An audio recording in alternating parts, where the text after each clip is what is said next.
Olá, eu sou a doutora Marina Seba, sou cirurgiã dentista e gostaria de falar com vocês sobre um assunto muito interessante. Vamos lá?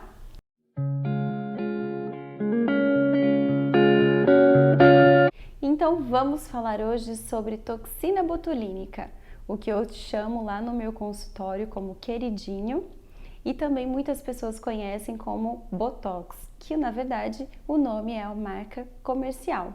Existem várias outras marcas, isso vai depender muito de profissional para profissional, na preferência de cada um. Bom, então hoje eu vou usar uma linguagem um pouco mais simples para conversar com vocês, para vocês entenderem um pouco mais a respeito desse assunto, mas eu vou falar uma abrangência muito pequena, vou resumir bastante e falar também sobre as principais dúvidas das pessoas em relação a esse assunto. Então, como funciona o Botox? Antes de mais nada, eu quero contar para vocês que o Botox ele age no músculo e não na pele. Isso é porque todas as vezes que nós fazemos alguma expressão, através dos músculos, formam-se rugas. E existem dois tipos de rugas. Então, primeiro, nós temos a ruga dinâmica. Essa ruga dinâmica é quando a gente precisa fazer uma expressão usando os músculos para ela se aparecer. Exemplo, eu vou aproveitar que eu não estou usando Botox no rosto e vou mostrar para vocês as minhas expressões para vocês verem como que elas se formam. Então eu vou levantar as duas sobrancelhas e vocês vão observar a minha testa formar essas rugas dinâmicas. Viram? Dá para ver bastante, não dá? Pois então, essas são as rugas dinâmicas, onde a gente precisa fazer um movimento com o músculo para elas aparecerem. E aí existem na face toda. Outro tipo de ruga são as rugas estáticas. As rugas estáticas são aquelas rugas paradinhas que elas vão se formando com o tempo, mas que não precisam que a gente faça nenhum movimento para elas existirem e estarem ali. Normalmente, essas rugas são conhecidas como rugas envelhecidas, rugas velhas, porque elas se formam ao longo do tempo. De tanto fazer a contração, fazendo a ruga dinâmica, ela acaba se tornando uma ruga estática. Agora nós vamos falar das indicações do Botox.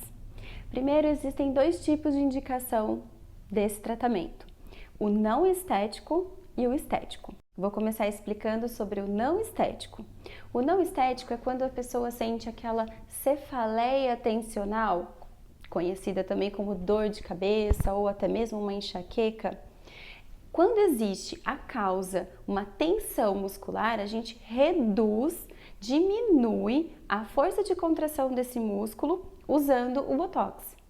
Porque o Botox, a gente consegue através dele reduzir a capacidade de contração desse músculo. Lembra das rugas? Existem dessa mesma forma em músculos outros que não formam rugas. Eles vão diminuir, eles vão possuir a sua capacidade de contração mais reduzida para não causar uma dor excessiva, que é o caso de uma enxaqueca, uma cefaleia, enfim. Outra condição que utilizamos bastante Botox na odontologia é para tratamento de bruxismo e ou apertamento dental. Essa condição é uma condição muito bacana porque envolve todas as áreas da odontologia. Muitas vezes a gente precisa reduzir a quantidade daquela força, daquele músculo que ele está apertando para termos uma melhora no tratamento e uma consequência numa qualidade de vida para aquela pessoa que tem essa condição, esse hábito parafuncional. Então, utilizando o Botox nos músculos da mastigação, vai somente diminuir a força de contração na hora da mastigação e apertamento, ou até mesmo em condições do bruxismo que ocorrem à noite, ou bruxismo diurno, né? Então, nós temos duas condições, condição de bruxismo diurno e bruxismo noturno. Nessas duas situações, não é somente utilizando o Botox, mas o Botox é um dos tratamentos auxiliares para esses tratamentos de hábitos parafuncionais. Uma outra situação que utilizamos na odontologia é quando o paciente ele acaba tendo um excesso de salivação dentro da boca, que isso dificulta até mesmo na alimentação, em hábitos diários, na vida mesmo pessoal daquela pessoa. Aí a gente acaba usando o Botox para diminuir a quantidade de salivação produzida naquela pessoa. Nunca eliminar essa salivação, não pode, tem que ser mesmo redução. Além disso, nós temos alguns casos que utilizamos para ronco e apneia do sono. São casos delicados, que eu nem quero aprofundar muito, mas que também pode ser feito, é uma das indicações do Botox para casos de não estético. Chegou nas indicações mais bonitas, que seria as indicações estéticas da utilização do Botox. Bom, para isso, nós temos então utilização em várias regiões da face, para vários objetivos, para reduzir mesmo aquele músculo, fazendo um movimento mais forte, formando aquela ruga mais forte, onde muitas vezes só de reduzir a gente consegue uma naturalidade da expressão, sem que a pessoa perca aquela expressão. Ou também causar não somente uma diminuição, mas quase que uma paralisação daquele músculo, onde a gente vê em alguns pontos da face, onde a gente aplica o Botox e a pessoa fica assim, estática. A gente pede para ela levantar a sobrancelha, fazer o bravo e nada disso acontece. Ela continua com a expressão. São as expressões mais congeladas, que eu diria, do Botox. Então, por exemplo, sabe aquela ruga que a gente costuma fazer fazendo um movimento do bravo, aquele sorriso mais forte que a gente muitas vezes evita de fazer numa foto, num vídeo, só com vergonha de aparecer mais, assim, aquela ruga, aquelas linhas em volta dos olhos, que formam em muitas pessoas, inclusive atrapalham bastante algumas linhas mais finas, né? As mulheres aí que passam bastante maquiagem podem sentir até mesmo depois que passa a maquiagem que craquela um pouquinho mais. As mulheres vão saber o que eu tô falando. Mas enfim, então são regiões onde a gente aplica o Botox que melhora bastante as expressões e sempre tem aquele lifting que a gente fala, que é o levantamento das expressões faciais, certo? Esse levantamento aí, a gente também consegue fazer no equilíbrio das sobrancelhas. Todo mundo praticamente tem uma sobrancelha que levanta um pouquinho mais que a outra. Isso é natural, tá? Não se preocupem, não fiquem tristes, não culpem as profissionais da estética que fazem a sua sobrancelha. Simplesmente nós temos uma hiperfunção de um lado mais que o outro desses músculos. Então, isso é natural, não se preocupem. Mas que a gente consegue muitas vezes corrigir um pouquinho utilizando o Botox. Além disso, nós temos também a situação onde a gente quer melhorar o nariz, as ruguinhas do nariz. Às vezes a gente faz aquelas expressões assim com o nariz, tipo de cheiro ruim. Elas são conhecidas como rugas de coelhinho, a gente faz o nariz de coelhinho. Mas é aqui que muitas vezes as pessoas acabam esquecendo de tratar e essas ruguinhas, elas se formam ao longo do tempo e muitas vezes a pessoa nem percebe que faz e fica meio estranho. Continuando a falar sobre o nariz, tem também um pontinho que a gente pode aplicar para aquelas pessoas que querem e precisam empinar um pouquinho o nariz. São as pessoas que falam com o nariz. Já viram isso? Reparem. Tem algumas pessoas que conversam e a pontinha do nariz fica se movimentando. Essas pessoas muitas vezes quando sorriem mais forte, tem a ponta do nariz mais caidinha quando faz a expressão. É um ponto que muitas vezes a gente acaba aplicando para melhorar essa expressão e fica muito lindo. Agora vamos falar da parte de baixo, do terço inferior da face. Essa região todinha, vamos começar falando sobre prevenção. A prevenção dessa região é para não deixar esse cantinho da boca fazer aquela queda, formando aquela conhecida marionete, sabe? Pois é, isso é muitas vezes genético, eu diria, porque as pessoas já têm uma anatomia própria para isso, às vezes tem o lábio mais caidinho e o cantinho ao longo do tempo, de tanto ela usar esse músculo, óbvio que ela vai usar todos os dias, porque além de falar, ela vai comer, então esse cantinho acaba sofrendo uma sobrecarga e ele acaba caindo bastante, aí ele vai ficando com um aspecto mais feinho e o conhecido como marionete. Então a gente também previne essa região, previne o queixo também, porque o queixo muitas vezes ele tem muitos músculos aqui que formam algumas expressões feinhas da gente e aí sim a gente pode melhorar para não deixar isso ficar um aspecto mais envelhecido ao longo do tempo. Agora vamos falar da parte de baixo, do terço inferior da face. Essa região todinha, vamos começar falando sobre prevenção. A prevenção dessa região é para não deixar esse cantinho da boca fazer aquela queda, formando aquela conhecida marionete, sabe?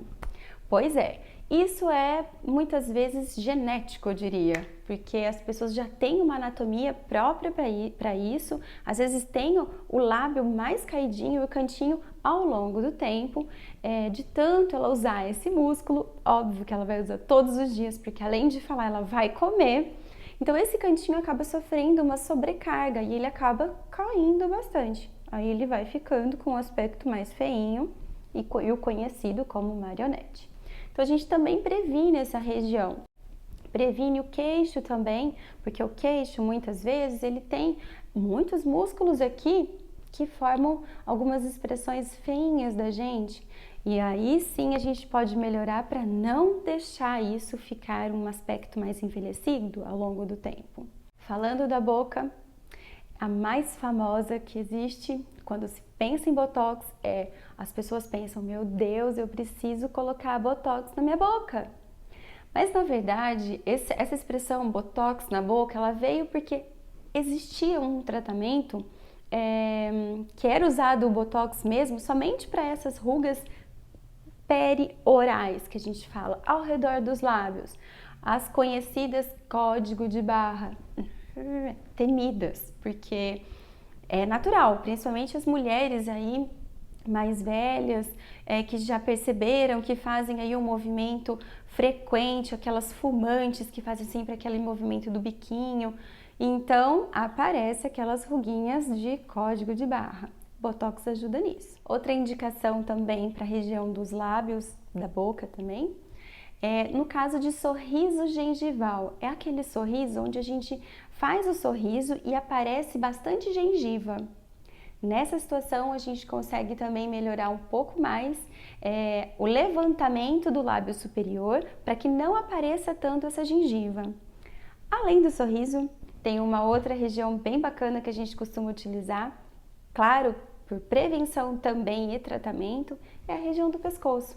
A gente consegue melhorar parando, fazendo com que essa região pare ou diminua no repuxamento dos outros músculos da face. Isso é uma região assim fantástica, principalmente para as mulheres que querem prevenir, aquelas depois dos 30 e aquelas também mais velhas que nunca querem deixar de ficar novas. Agora vamos falar de uma parte mais chatinha, que é a durabilidade. Todo mundo pergunta sobre isso. Ai, quanto tempo dura o Botox? Porque eu já ouvi falar que dura tanto tempo. Bom, então eu vou esclarecer essas dúvidas maiores. Primeiro, normalmente a própria bula daquela substância, da toxina botulínica, da marca que a gente recebe do fabricante, essa bula, ela vem escrito que a durabilidade é em torno de 3 a 6 meses. Só que o efeito mesmo do Botox, a gente vai observar ele bem feito mesmo de 30 a 45 dias. Então esse efeito lindo, maravilhoso, ele é pequeno. E logo depois vai existindo aquela diminuição desse efeito todo lindo dos 30 dias aproximadamente, é gradual. Não tem o efeito Cinderela, passou os 30, 45 dias, tá, acabou o efeito. Não, esse efeito vai sendo lentamente. E esse efeito, que vai sendo gradualmente diminuído, ele sofre interferências do nosso organismo também e pode sofrer de outras situações de fora do nosso organismo. Eu vou explicar quais são. Primeiro, vamos pensar na parte sistêmica do seu organismo. Pessoas que têm um metabolismo mais rápido ou que usam substâncias que aceleram esse metabolismo, como medicações ou suplementações ou reposição hormonal. Todas essas condições, todas essas substâncias, eu diria, eles têm o poder de diminuir o efeito do Botox a longo prazo. Então, as pessoas que fazem uso desses suplementos e, além disso, ainda fazem uma atividade física mais intensa, que acelera ainda mais o nosso metabolismo, elas vão ter o efeito do Botox bem reduzido. Não tem outro jeito. Eu falei desses suplementos, dessas substâncias, né? Mas eu também não posso deixar de falar sobre os medicamentos específicos, como anti-inflamatórios, antibióticos, anticoncepcionais. Todos eles reduzem sim o efeito do Botox. Chato, né? Mas fazer o quê? Depois de um tempo a gente aplica de novo. Agora, os fatores externos que interferem na durabilidade do Botox, que eu me refiro, são alguns cosméticos que têm na sua composição uma substância chamada DMAE. É uma substância maravilhosa, antiga já, bem utilizada por muitos profissionais. Só que ela tem o efeito de cortar o efeito do Botox. Então, se você tiver Botox e tiver algum creme assim estético que você usa, geralmente são cremes noturnos, que tem DMAE na sua composição, não use, não use. Outro fator externo é quando as pessoas fazem o Botox e aí mesmo assim querem continuar fazendo outros tratamentos utilizando radiofrequência, por exemplo. Não pode, vai estimular bastante aquela região para o Botox, o efeito do Botox sair mais rápido. E também quando a gente utiliza tratamentos à base de laser infravermelho, não pode. Tudo isso é não. Finalizando, podemos dizer então que o Botox, ele realmente é o queridinho mais amado do planeta. Quem não fez ainda, quando fizer, não vai querer ficar sem, eu tenho certeza. Se é para falar alguma desvantagem dele, o lado ruim, eu diria, talvez porque ele dura realmente menos do que a gente gostaria. Mas o tempo que ele dura é perfeito. E olha, eu vou fazer outros vídeos falando dele com mais detalhes. Pode acompanhar, porque eu tenho certeza que vocês vão amar. Espero vocês!